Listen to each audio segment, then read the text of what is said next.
Yo, what's up, everyone? What's up, man?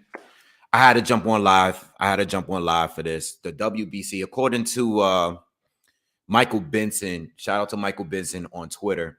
He basically announced a whole load of WBC ordered final eliminators, mandatory fights that's coming up. Don't know the dates and everything like that, but he just posted a bunch of fights that are about to go down, and I definitely had to jump on live real quick to do a video about it. I am gonna go live, come back on live again in a couple hours to discuss that debate on who was the best between Kovalev, Stevenson, Bivol, and Beterbiev. All right, but for now, I just wanted to jump on live and just update you guys with the news of the WBC and all of the fights they just now ordered, like just now. All right, so we're gonna discuss it. We're just gonna go through the fights real quick. We're not gonna do any full breakdowns. We're just gonna give you my views and tell you how I feel about these fights going down. All right, so let me just pull up this list here. All right, and again, I got all of this from Twitter from Michael Benson's account. He just unloaded a bunch of fights that the WBC just ordered, and there might be more on the way because he was basically live tweeting as I was getting this video prepared. All right, and let's talk about it. Now, let me just pull up his account real quick. I just want to double check and make sure he didn't announce any more fights while I was getting ready to jump on live. Okay, all right, it's the same guys. All right, so there's a long list of fights here, and we're going to discuss them real quick. I mean, a lot of them we knew about already. A lot of them we knew that they were coming up. We heard recently about Plant and Benavidez and stuff. We knew that Devin Haney was going to fight Lomachenko, but we actually got the order in. All right, the WBC is mandating all of these fights to happen, so we're just going to run through all of them and discuss all of them, give you my thoughts, quick thoughts on how I feel about the fights, and eventually I will do a full breakdown for these fights. As soon as I get some time and I get to the fights, I'll definitely give you a breakdown as soon as the fight is actually announced, all right, and scheduled and stuff. All right, so let's start off with Ray Vargas against Oshaki Fostor. All right, these guys are going to be moving up to fight for the WBC super featherweight title. Now, Ray Vargas is currently the WBC champ down at featherweight. That's at 126, right? So he has that belt, but he's going to be moving up and fighting Fostor for that title up, the vacant title up at 130. So Ray Vargas no longer wants to stick around at 126. Like I've been saying, like there's a lot of fights at that division. Let me just pull it up real quick. There's a lot of fights that could be made at the division. And unfortunately, over the years, and I've complained about this, these guys at 126 just don't unify like that. They just don't. Okay, who we have here? We have the IBF. We have Josh Warrington up there, right? We have James. No, that's the IBO. So we have the IBF. We have Josh Warrington. The WBA, we still have Leo Santa Cruz, right? And Lee Wood is the WBA world champion, right? So he's the junior titleist. The WBC has Ray Vargas, and the WBO has Emmanuel Navarrete. And these are some fights that could have been good fights if we had some unifications, but these guys just don't unify at 126. I keep saying, and they keep proving my point. 126 is just a division where guys go and it's a pit stop division. Like guys just move up to from 122. They'll stop at 126, have a fight or two there, and then they go up to 130. No one's really trying to. And even the guys that was there for years, they just don't unify there, and it's been like this for years. I'm actually getting tired of it. But, Ray Vargas is coming off in a win against Mark Messiah, which was a good fight. But I guess he's moving up to 130. And 130, you don't really have let's see what's going on. So Shakur, he goes up. He stripped because he missed weight. All right. And then you had Joe Cardina, who had an injury, and they stripped him. right? So it kind of freed up all the space at that division.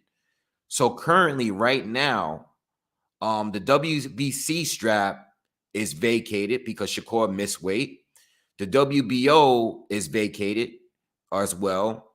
Now Hector Garcia, who beat who did he beat? Little B Hop. All right, he beats him, and now he's a champion up there. And then for the IBF, you got Rakhimov, who's the champion up there, right? Who just won that title. All right, so now Ray Vargas and Fostor is going to fight for that WBC vacant title. All right. So let's move on. All right. What else we got? What else we got? What else we got here? What else we got here? All right. So Teofimo Lopez is going to be fighting Sandor Martin for the WBC final eliminator. All right, I believe. This is a final eliminator fight. All right, and this fight would be for who's currently, or is this vacant? Yeah, no, this title is vacant. Let me pull up what he said because I don't want to get them confused and give you guys the wrong information.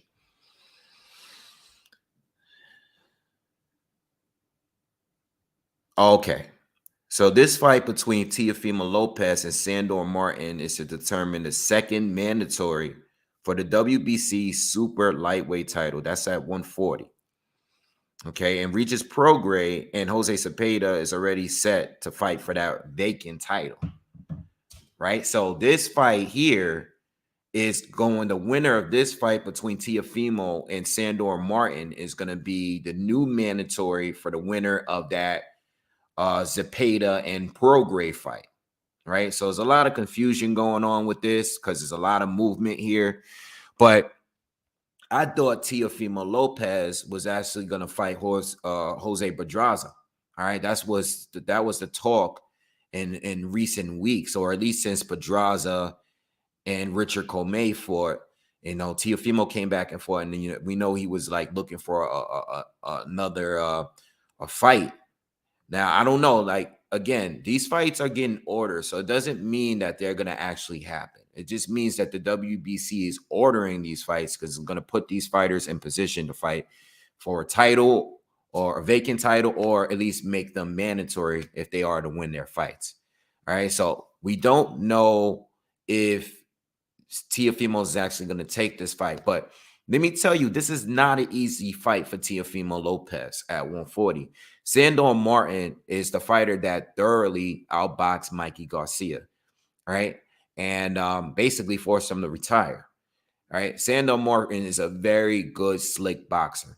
All right. So this is going to be a tough boxing match for Teofimo Lopez.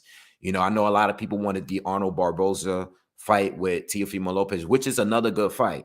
But this fight is not really easier neither, because we already saw what Sandor Martin was able to do against Mikey Garcia. All right. So this is okay. Crazy says, nah, Teofimo versus Martin will be for the second mandatory. Jose Ramirez is the first mandatory. All right. It did say second mandatory. I just didn't know who was the first. All right. Thanks for letting me know that. Aaron, thank you for the donation. He says, yo, Wave, I predict Sandor Martin outboxes Teo. And I'm not mad at that. That's not an easy fight. It's not an easy fight for Teofimo Lopez. You know, and that's the thing about these guys that's down at 135. It doesn't get much easier with all the ducking and all of the ducking that went down at 135 in recent years. It doesn't get any easier at 140. You know, Josh Taylor is still there. You know, Regis Prograis is still there. Cepeda, all of these guys, Jose Ramirez, all of these guys are still sticking around at the division. This is not a walk in the park division. It's even tougher than it was at lightweight, you know, and you're fighting bigger guys up there. So this is listen, Teal's up there, and listen, he's in there with a lot of wolves, and I don't know what that means. You know, I mean, we know he had big explosive power down at 135, but is the power going to go up in weight? I know he recently knocked out his last opponent, who wasn't really a guy that was on his level or on a level of some of the fighters that Teofimo had fought already. You know, so it was a good stay busy fight. It was a good fight to have when you're coming off of a loss, gain your confidence back, you know, get sharp, get active. It was a good win, a good comeback win. But this fight with Sandor Martin's on a different level, you know, and Sandor Martin might not have the power that Teofimo has, but you can make an argument that Sandor Martin might be a better boxer than Teofimo Lopez. Very, very tough fight. I can't wait to break that down and do film study on those two.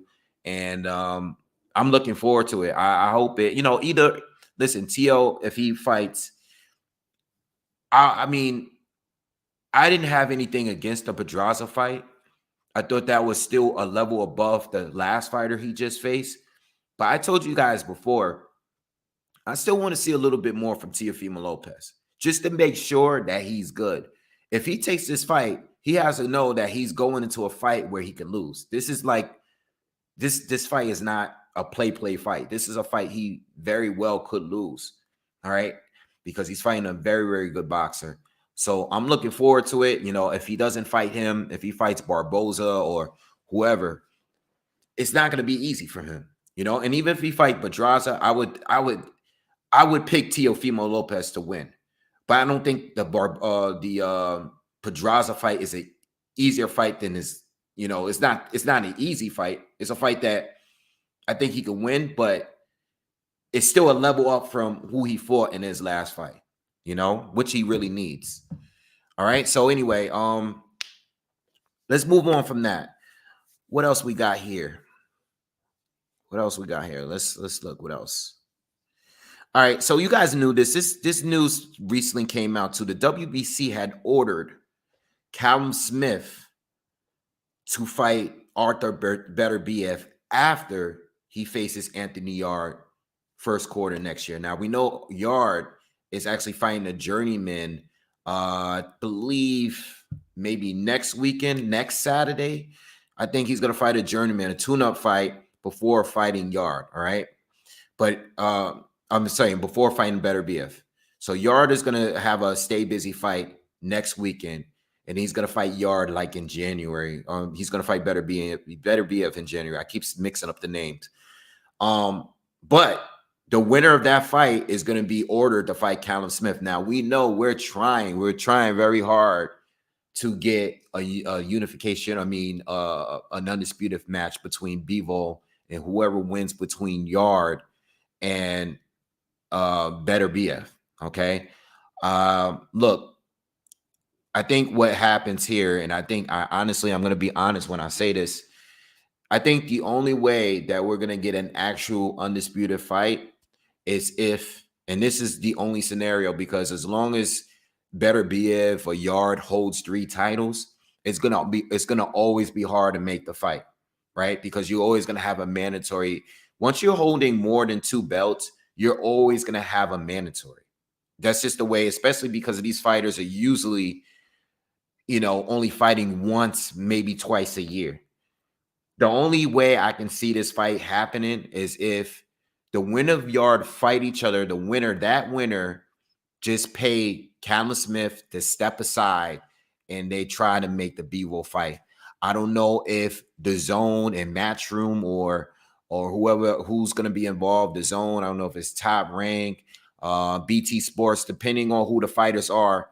They're going to have to pay some step aside money in order to keep Callum Smith off their back. All right. That's the only way I can see like a real, like undisputed fight. All right. Aaron, thanks again. He says, who does Top Rank use up harder as its rent boy between Pedraza and Mariaga? I would probably say Mariaga, man. Mariaga has been that guy for a long time. I would say Mariaga. You know, Mariaga has literally been that guy since fighting the Jamaican fighter Nicholas Walters, you know, and they build him up based on the fact that Walters lost to him in the amateurs. But since then, they have been using Mariaga for fights ranging from pretty much from 126 up to 135. You know what I'm saying? I mean, it is what it is. He is one of those guys. All right, but he is a decent fighter, but you know, that's pretty much how they use him. They pretty much use him for everything, you know, to build up another fighter. All right.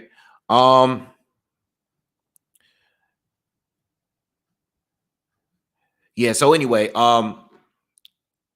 that's the only way I can see the fight happening. If they can try to agree to you know, pay some kind of step aside money or something like that. But again, you know, this whole thing, I feel that if Beterbiev and Bivol fight each other, it may not be for undisputed, and I'm fine with that. You know, if the WBC is going to really make it an issue, like let's say Beterbiev is to beat Yarde or Yarde is to beat Beterbiev, if the WBC is going to make an issue out of this, I think that they should drop the belt and make the fight between Bivol and Beterbiev, because it would at least answer the question on who's the top guy at light heavy, at least for this current generation, you know, since Kovalev, Stevenson, and Andre Ward. And we're going to speak more on that in a couple hours too, when I jump on live again. All right. So anyway, that's the news with that. All right. So what other news we got here? All right. Callum Smith. All right. So you guys know about Plant and Benavidez. I brought it up the other day. The news is not new, but the WBC actually officially approved it today. All right. So they both signed the contract and agreed to fight each other. But as of today, the WBC officially approves the Caleb Plant fight against David Benavidez, which we all wanted for a long time now. I think that fight should have happened even before Canelo came into the picture at 168. Same thing with Callum Smith and Billy Joe Saunders. I think that fight should have happened before Canelo came around. But you know what? They all got their money. You know, they all got their big payday. They all got their big opportunities to fight Canelo. So it worked out for them. They all lost, but I mean, except Benavidez. But now that that's over, I'm glad that Plant and Benavidez have agreed to fight. I'm glad that the WBC is approving the fight. And whoever wins this fight will be the mandatory for the WBC strap that Canelo is still currently holding. All right. So I don't know what happens with Canelo, because everything is kind of working out where he's going to be set up to have a mandatory with every sanctioning body very soon. We also know that John Ryder is going to be fighting Zach Parker too for the WBO like mandatory. So you have other fights that's being made right now, currently being made. We know that David Morrell Jr. is also like the WBA junior champion. So there's going to be a lot of obligations for Canelo holding all of those titles, and I can't realistically, I can't see him holding on to all of those titles. You know, I mean, if you're undisputed, it's no way you can really hold every single title unless you continuously just fight mandatories and be fighting like at least 3 times a year. You know, and I don't think anybody's really doing that right now. You know what I'm saying? So that's what's happening here with Plant and Benavidez. I can't wait for the fight because it answers a lot of questions that we had all these years. And it definitely lets us know what Benavidez can do. You know, now that Plant has lost to Canelo, but beat, you know, Uzcategui, he's beaten and stopped Anthony Dirrell. I think now it makes for a big, you know, a better conversation on who wins that fight, because at once upon a time when we really wanted it, all we had was Plant being in like Uzcategui, and then all we had from Benavidez is him being Anthony Dirrell, which are good wins, but they really don't tell us the full story. Like, I don't know who's better between the two, you know? So I can't wait for that fight to go now. All right. All right. So let's move on to the next fight. The next one, we have Sebastian Fundora against Tony Harrison also got ordered. And, you know, I love this because 154 is pretty much wrapped up. I mean, we know that Jermell Charlo is undisputed, and he's going to be defending his undisputed title against Tim Tszyu first quarter next year, right? So there's not much left. We know Sebastian Fundora has been that guy on the come up. He stopped Erickson Lubin. He's been on a tear. Very, very tall, 6'5" guy fighting at 154. We're excited to see the fight. All of these fights are in-house fights. All of these fights are PBC fights. None of these fights should be hard to make.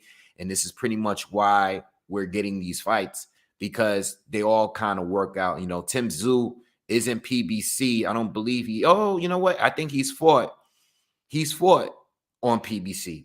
All right. So he's definitely fought on PBC. But regardless, Fundora and Harrison coming back and picking up a win recently against I think the Spanish fighter that gave Fundora a lot of trouble. Let me just pull him up his name because I can't remember his name, but I'm gonna pull him up right now. All right. So Sergio Garcia. So Tony Harrison lost to Jermell Charlo in a rematch. All right. I know he lost his dad. He was inactive for a little bit. All right. Came back, had a fight with Brian Perella. I remember watching that fight. Tony Harrison did not look good in that fight. I don't feel like Tony Harrison won that fight. I thought Brian Perella did enough to pull it off, pull it out, but it was a close fight. All right. But it was a split decision. It was a draw. And Tony came back, looked great last year or earlier this year against Sergio Garcia, who gave Sebastian Fundora a lot of trouble in their fight. All right. Fundora still won the fight, but it was a fight that many people believe that Sergio Garcia was robbed, all right, of a victory. I remember watching the fight. I can't tell you if I think Sergio Garcia won the fight, but I do remember Fundora looking bad in that fight. All right. But the fight between Tony Harrison and Fundora, great fight, by the way. Tony, we already know he's an excellent boxer. Problem with Tony, endurance. He slows down way too much. Everybody he's boxed or everyone he's fought, for the most part, he was outboxing them, and then he got caught late. He slows down. You can say that with the Willie Nelson fight back in the day, where he was clearly winning the whole fight. He was undefeated at that time and lost it. I think like in the last round or two, lost it, got stopped by Willie Nelson late. Same thing with Jermell Charlo. Very controversial. I mean, he pulled off the first fight. He pulled off the win in the first fight. Very controversial though, but Jermell did hurt him late, right? Almost got him out of there late, but in the rematch, Jermell was able to stop him after Tony was outboxing him, in my opinion. Tony was winning the fight until he got stopped. All right. And the same thing with Jarrett Hurd. Jarrett Hurd, the pressure with Hurd, Hurd was pretty much doing everybody the same way. He was getting outboxed by fighters. Same thing with Erislandy Lara. Same thing with Austin Trout. Tony Harrison is good, but it's all about just maintaining it for the whole 12 rounds. And that's the one thing he's always struggled with in his career. People call him chinny and stuff. You can make the argument that he's chinny or whatever, but I think a lot of it has to do with him just being gassed in the later rounds. So he's a very good boxer, and he's skilled, and he's going to do better, in my opinion. I think he's going to do better than Lubin by not. Now that we know Fundora is actually a better fighter on the inside, because we think that he's so tall that he would be a rangy, tall and long, he'd be a rangy fighter. He actually fights better on the inside. His inside game is good. And I think with Tony is going to be doing the better work earlier in the earlier rounds. I think he's going to do it better at keeping it a rangy fight. Unlike Lubin, I think Lubin made a mistake at sitting in a pocket with, Fundora. I think Tony, we see that, now we can see what the flaws with, Fundora and everything. I think Tony's going to do a good job outboxing him from the outside. But the pressure, the volume from Fundora, yes, he's easy to hit. He's an easy target to hit. But the pressure is going to be too much for Tony, in my opinion. And I think Fundora at some point is going to get to him, because I've seen her do it. I've seen Jermell Charlo do it. I just think Fundora is going to be able to do, unless Tony can do something that we haven't seen, maybe hurt Fundora to the body, do something that somebody hasn't really done yet. You know what I'm saying? So I think Harrison definitely, you know, if this goes to decision, I could see him possibly winning on points with his superior boxing and everything. But I don't know. I think the pressure might be a little bit too much. So we just got to wait and see how that goes down. All right, before we move on, just want to read a few of your comments. I know you guys dropping a lot of comments. Let me see what you guys say. Cowboy says, don't think Harrison's will survive that fight late. Yeah, I agree. All right, I got Fundora winning by a stoppage at some point. All right. Roland says, in the second fight, Charlo dropped Harrison early, but he recovered well and started dominating Charlo until he was caught up again late. I actually thought Harrison was boxing better in the rematch. I mean, yo, it was wild to watch. I remember watching the line. I was getting so pissed off because Charlo was just being so reckless, you know, and Tony was just easily outboxing him, you know, even though he got caught. But yeah, Tony Harrison, it's gonna be a tough fight for him. All right. Brian says Spence versus Crawford will never happen. I'm starting to lose hope on it, you know, and at this point, I'm carrying less and less each day that passes by. Honestly, Crazy says WC always orders fights every year, but fighters promoters always do it as they please. In-house fights seem the most realistic. Yeah, in-house fights is going to be the priority for everywhere, you know. But I feel like PBC are strictly in-house fights, even when, you know, certain fights on the outside are the better fights. You know, I think that sometimes there are certain fights that are bigger money fights that I feel that should be made that don't get made. I think some of the other promoters do a little better on trying to make fights outside of the network.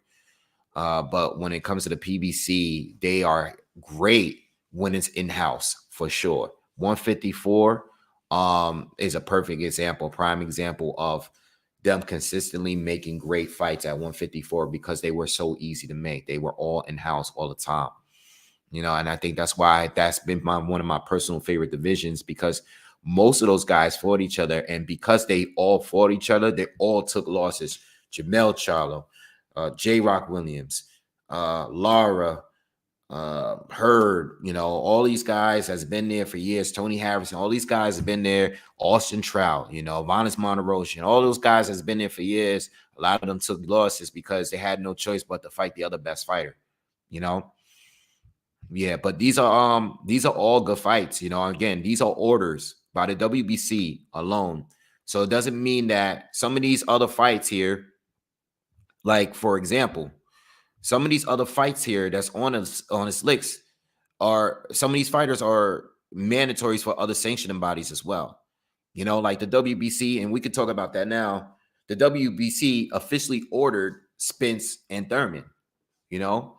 But Spence is still holding the WBA and the IBF. Stanionis is the mandatory for the WBA, you know, and Jaron Ennis is the IBF mandatory, you know. So it really depends on what Spence is going to do. You know, I told you guys weeks ago that I think that Spence is just going to move up to 154 because it's just too much responsibility. If you're not going to fight Bud, I don't see Spence sticking around at 147 if he's not going to fight Bud. And now that we know that he's not fighting Bud and he tweeting things about, you know, his weight, you know, struggling to make the weight, I don't believe he sticks around at 147. I think he moves up to 154. Now, who is he going to fight at 154? I don't know. That I don't know. All right, but I think him sticking around at 147, I don't see it. It's just too many fights. You know, I think if anything, maybe he takes one of these fights and then they'll try to revisit the Crawford fight for after that, you know, because Crawford is going to do he's doing a BLK prime with Avenetian. So maybe they'll revisit it. But if Spence moves up to 154, I don't know. I mean, the Bud fight can still happen at 154. You just never know. All right. The Thurman fight can still happen at 154. You just never know. You know, I think it really depends on what these fighters want to do. You know, I have no idea.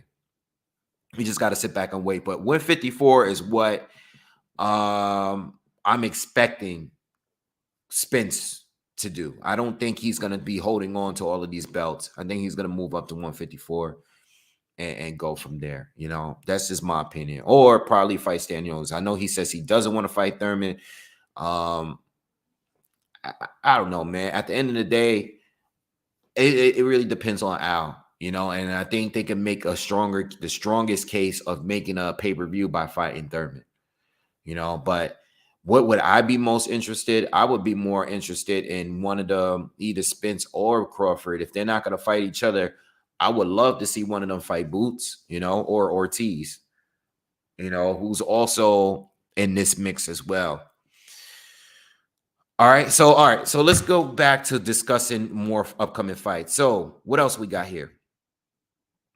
All right, so Stephen Fulton. This is the news that really shocked me out of all of the fights here. Is Stephen Fulton is going to be going up to 126 and facing Brandon Figueroa in a rematch for the WBC strap up at 126. So Fulton is a WBC title holder at 122, right? Unified title holder. Let me see. Let me just pull it up real quick. All right. So MJ Akhmadaliev is the IBF and the WBA champ, unified. And Fulton is a WBO and the WBC. But he's going to be moving up to fight Brandon Figueroa for the now vacant WBC title. Because remember, in the beginning of this video, I told you Ray Vargas is going to go up to 130 and fight for that vacant title. So Stephen Fulton is going to move up and face Brandon Figueroa in a rematch for that WBC strap at 126. Now, we knew that Stephen Fulton, he's been talking about moving up to 126 for a minute, but a lot of us fans was hoping that he stayed at the division for MJ, all right? Become undisputed if he were to beat MJ in that fight, and then possibly fight Inoue if Inoue wins his next match and become undisputed next month. I think his fight, let me see. Yeah, his fight against Paul Butler, which will be an undisputed fight, is going to be next month. So best case scenario, at least for me, because I'm speaking for myself and some of the fans, best case scenario would have been Inoue beating Butler, MJ and Fulton fighting each other, and the winner of the two undisputed divisions fighting each other right after. That would have been great. I've discussed this in previous videos before. I would have loved for that to happen, but Fulton is moving up to 126 to fight Figueroa, who he won a controversial decision against Figueroa and became unified champion. All right. And now they're going to have that rematch, but one division higher. Brandon Figueroa has already fought at the division. He fought Carlos Castro. All right. Picked up the win, stopped him in 6 rounds. That fight was actually a pretty good fight. I remember watching it up to the point that, Figueroa stopped him, but it was actually a good fight. It was a pretty good fight. So Figueroa has already had one fight up at 126. So he's legit there already. All right. This will be Stephen Fulton's first fight up there. At least, let me just see. I don't know if he's fought there in the past. All right. I figured he's fought there in the past, but he's been fighting at super bantamweight at 122 just about 90% of his fights. All right. So look, my stance on that, I'm not disappointed on the fight itself. I'm not disappointed in him fighting Brandon Figueroa again, because I remember how everybody felt after that fight. A lot of people felt that Brandon Figueroa won the fight. I saw the fight. I thought it was really tough to score. I thought there was a lot of swing rounds. I think a lot of it is based on what you like. You had Fulton that was landing the cleaner shots, in my opinion. And you had Figueroa that was the aggressor and the guy that was always coming forward. And, I think that whatever it is you like. I thought it was close. I thought it was a hard fight to score. I think the rematch is going to be a tough one still. I'm looking to see if Fulton, because Fulton looked really good in his last fight against Roman. His boxing was beautiful in that fight. But I'm looking to see how he could do. Maybe he's stronger at 126. I don't know. We just gotta wait and see. But it's not a bad fight at all. The first fight was a very, very, very good fight. I think the only complaint about the first fight is that when the fight when Fulton's back was against the ropes, it was a lot of holding, it was a lot of tying up and stuff like that. It was a pretty scrappy kind of fight, but outside of that, it was a pretty good competitive fight, and I can't wait for it. All of these are all good fights here. All right, it's just that I wanted to see him fight MJ because I wanted to see who was the best guy at 122. We got close to getting undisputed, but we just didn't do it. I think it might have had to do with politics because MJ doesn't fight with the PBC. I don't know if that had to do with, the zone, and, with MJ, could he moved over to PBC? I don't know if that had to do with politics, but that fight should have happened. Even if the Inoue fight didn't happen, that fight should at least happen. The Inoue one is debatable because Inoue is not actually at the weight division, but I think MJ and Fulton should have happened for undisputed. I mean, it was literally the only fight left to make, and I was hoping that happened before Stephen Fulton had moved up. All right. So anyway, all right, let's move on. What else we got? All right, what else we got? We already know about Haney and Loma. All right, the WBC officially ordered the fight now, so it's official. And I believe that I'm sorry, they didn't order the fight. I think that the negotiations began. All right, that's the news that I read today. And yeah, I mean, the fight is gonna go. We already knew that it was gonna happen. Once Haney, said that he's gonna look to stay at the division and make money at the division. I was happy to hear that because a lot of us felt that he couldn't fight at the division anymore, including myself. Seeing him at the weigh-in, even though he looked great against Kambosos in a rematch, I didn't think he was going to stay around, but he is going to stay. He is going to fight Loma. They are negotiating as of right now, and hopefully we get that fight next because there's been a lot of trash talk between the two and the camps and the fans. More importantly. Oh, excuse me. Give me a second, guys. I'm gonna get some water. It's time for water. Hold on.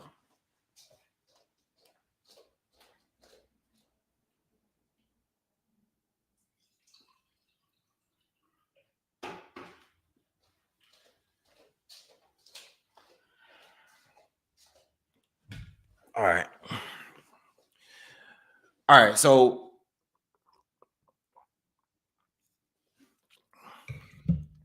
right. So what else we have? All right, Shakur Stevenson is going to be fighting Isak. Well, let me not say that. The WBC has ordered Shakur Stevenson against Isak Cruz in a final eliminator. All right, for the WBC strap that Devin Haney holds. All right, very, very interesting because I wasn't expecting this one right here. All right, I don't know what other options that Stevenson has, but it's not a bad fight. I've said to you guys, I don't think Cruz is going to be easy for anyone to fight because of his style, but I'm not going to act like I think he has a chance against Stevenson. I think Shakur Stevenson would win if that fight were to happen. As far as the politics, though, you got Top Rank against PBC. I don't know what happens here. I know that Ryan Garcia tried to make a fight with Isak Cruz and it fell apart. I don't know if this is a real thing. I know that the WBC is ordering it. All right. Obviously, if it were to go down, I would be expecting Cruz to travel over to Top Rank to fight Stevenson because he's kind of the star here. All right. But I'm just hoping that this doesn't turn into a mess when it comes to politics. I'm afraid that it will be. But it's not a bad fight. You know, I like Isaac Cruz. You know, I definitely respect him now because of the Tank fight. So I want to see him in there with someone other than Tank because I want to see what else he can have. You know, what does he really have? You know, not knocking out Gamboa and I think the other journeyman that he fought. Those are not it. You know, I think I want to see Isaac Cruz against another top lightweight. It could be against one of these up and coming guys, but like I said, I love this division. Well, I love the potential of the division. You know, I do like the fact that Frank Martin is going to be fighting Michelle Rivera. You know, I made a video on that the other day. I spoke on that the other day. So listen, as long as we get it together, I don't think Haney, regardless, you know, if Haney is to beat Lomachenko, I don't think he sticks around at the division too much longer. But if he does, you know, I just want to see these fights get made, and I just want the best to fight the best. So I still want to see Stevenson against Tank, or Loma or Haney, you know, or one of these up and coming younger guys that's coming up that's undefeated. All right, all of these fights are good. Cruz, I want to see him. I want to see him against you know, any of these guys too. So if they're able to make this fight, I'm cool with the fight. You know, I'm ready to see Shakur back in action. I just hope this doesn't turn into a big political mess. I think that's my only fear when it comes to this. That's all, because it is a solid fight. It is a solid fight. And I think Cruz, even though I don't think he's the most talented or nearly the most talented, I think his style is a little troublesome for everybody because he is so short. All right. And he kind of comes in straight in and throws those big overhand rights and stuff. Like, I think he can catch you if you're not cautious. But I think Stevenson does better at beating Cruz. But I don't think Stevenson like stops him or anything. I think Stevenson, I don't actually think that this is going to be a good fight. I think that Stevenson is going to have to be extremely cautious here and take less risk than he did against guys like, you know, who did he fight? He fought Oscar Valdez. He fought the Conceição. He fought him. I just don't see it. I think when you're fighting, I think when it comes to Cruz, I don't think anybody is going to be looking to just try to destroy him. I think everyone that fights him is going to fight a really cautious fight against him. You know, but we'll see. We'll see. We just got to wait and see. All right, before I move on, just want to read a few comments. Cowboy say he's not fighting Shakur. One foot out the door says pro grade against Taylor 2 at 147. That would be cool at some point, you know, but I don't see it happening right now. I don't think pro grade is going to go up right now. All right.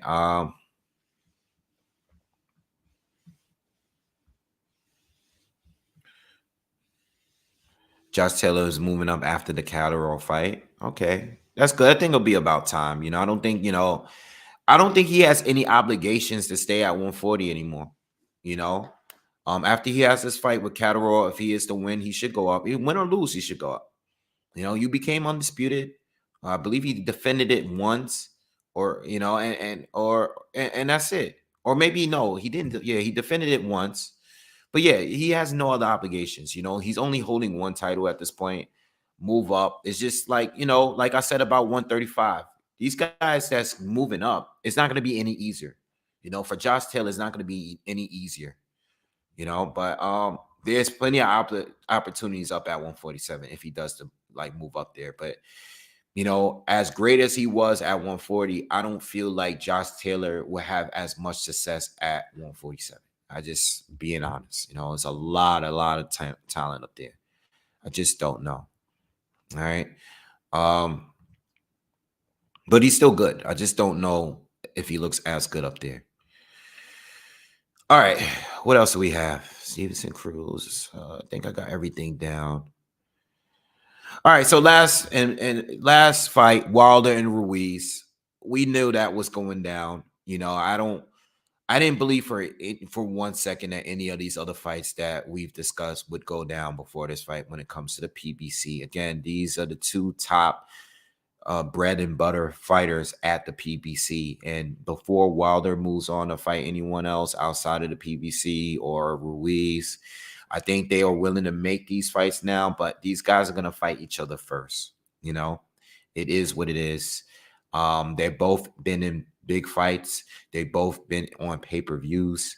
At this point, it makes sense. And I wasn't expecting anything else but this. You know, I know that there's been talks of Wilder fighting Joshua or Wilder fighting Usyk and stuff, but I honestly didn't feel that anything would happen before this fight right here, you know, because it's an in-house fight.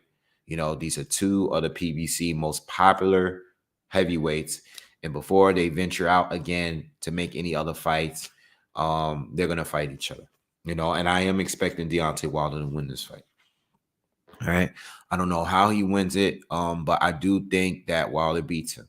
You know, I think Andy Ruiz, yes, he brings things to the table. Yes, he's quick.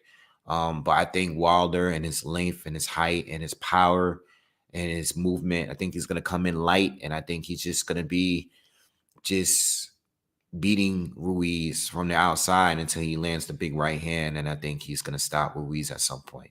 All right. Ruiz is coming off a good performance, though, against Luis Ortiz. That was a good fight. It was a pretty solid fight. You know, much better performance by Ruiz than he looked in the Areola fight. You know, I don't know what was happening there. Areola was just timing him perfectly and dropping him and continuously hurting him. But, you know, he still won clearly. But the performance against Luis Ortiz, and I know Luis Ortiz is very old at this point and stuff. I get it. I know the jokes is coming, but it still was a good fight. You know, it was still a good performance from Andy Ruiz. And there's nothing left to be made at this point, you know.